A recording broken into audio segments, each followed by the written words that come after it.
Welcome to my YouTube channel. आज के इस फोटोशॉप ट्यूटोरियल में हम सीखेंगे हम किस तरह से अपने किसी डिज़ाइन या पैटर्न को इजीली किसी भी टी शर्ट में प्लेस कर सकते हैं। तो चलिए शुरू करते हैं। सबसे पहले आप अपनी इमेज को ओपन कर लीजिएगा।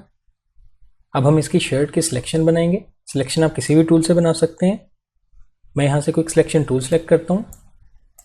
आप अपने कीबोर्ड से W प्रेस करते हुए इसको सिलेक्ट कर सकते हैं और ये देखिए इस तरह से यूँ ड्रैग करते हुए शर्ट की एक सिलेक्शन बनाएंगे।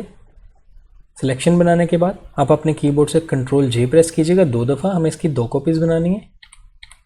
ये देखिए 2 कॉपीज़ आ चुकी हैं यहाँ पे। टॉप वाली कॉपी को फ़िलहाल के लिए हम यहाँ से हाइड करेंगे। नीचे वाली कॉपी को आप सेलेक्ट कीजिएगा। इसके बाद आप अपने इमेज को ओपन कर लीजिए। जो भी पैटर्न या जो भी डिज़ाइन आप इसमें प्लेस करना चाहते हैं, जैसे कि मेरे पास ये पहले से एक ओपन है, मैं Ctrl A प्रेस करता हूँ, इसको सेलेक्ट करेंगे और Ctrl C प्रेस करते हुए इसको कॉपी करेंगे।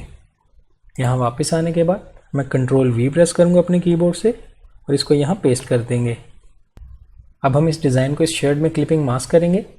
क्लिपिंग मास्क करने के लिए आप इस पर राइट क्लिक कीजिए, यहाँ से क्रिएट क्लिपिंग मास्क कर सकते हैं।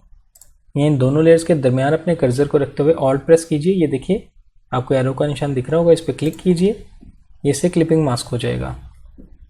अब आप अपने कीबोर्ड से Ctrl T प्रेस करते हुए इसकी सिलेक्शन बनाइए और इसको रीसाइज कीजिए, बड़ा कीजिए और इस तरह से शर्ट में एडजस्ट कर लीजिएगा।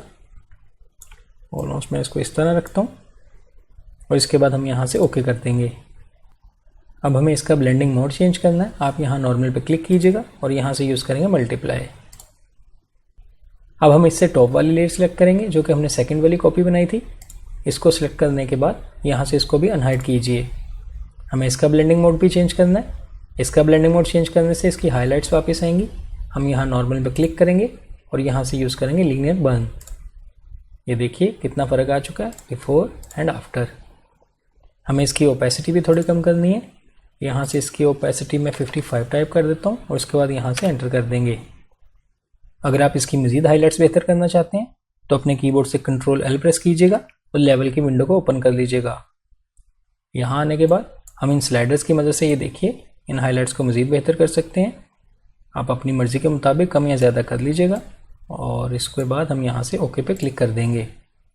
लास्ट में हम देखेंगे अगर आप अपने डिज़ाइन या पैटर्न के कलर्स चेंज करना चाहते हैं तो इसके लिए आप इस पैटर्न को सिलेक्ट कर लीजिएगा। यहाँ से जाएंगे एडजस्टमेंट लेयर में और यूज़ करेंगे ह्यू सैचुरेशन। यहाँ आने के बाद इस वाले आइकन पर क्लिक कर दीजिएगा। इससे ये क्लिपिंग मास्क हो जाएगा और ये सिर्फ इसी पे अप्लाई होगा। अब हम ह्यू के स्लाइडर की मदद से ये देखिए इसके कलर्स चेंज कर सकते हैं। आप साथ साथ प्रीव्यू देख सकते हैं। मैं इसको ऑलमोस्ट यहाँ रखता हूँ और इस सैचुरेशन की मदद से मैं इसकी सैचुरेशन भी थोड़ी सी कम करूँगा। बहुत ज़्यादा नहीं मुझे कम करनी, ऑलमोस्ट -8 रखूँगा इसकी वैल्यू। ये वैल्यूज़ देने के बाद अब हम यहाँ से इसको बंद कर देंगे। ये अप्लाई करने के बाद अब आप देख सकते हैं हमने टी शर्ट में डिज़ाइन को अपने प्लेस कर लिया। ये देखिए इस तरह इन इजी स्टेप्स पे अमल करते हुए आप भी अपनी किसी टी शर्ट पर इस तरह से डिज़ाइन को प्लेस कर सकते हैं। आई होप आपको आज का ये ट्यूटोरियल अच्छा लगा होगा। वीडियो पसंद आई तो लाइक कीजिएगा, मेरे चैनल को सब्सक्राइब कीजिए। मिलते हैं नेक्स्ट वीडियो में एक न्यू ट्यूटोरियल के साथ। Thank you.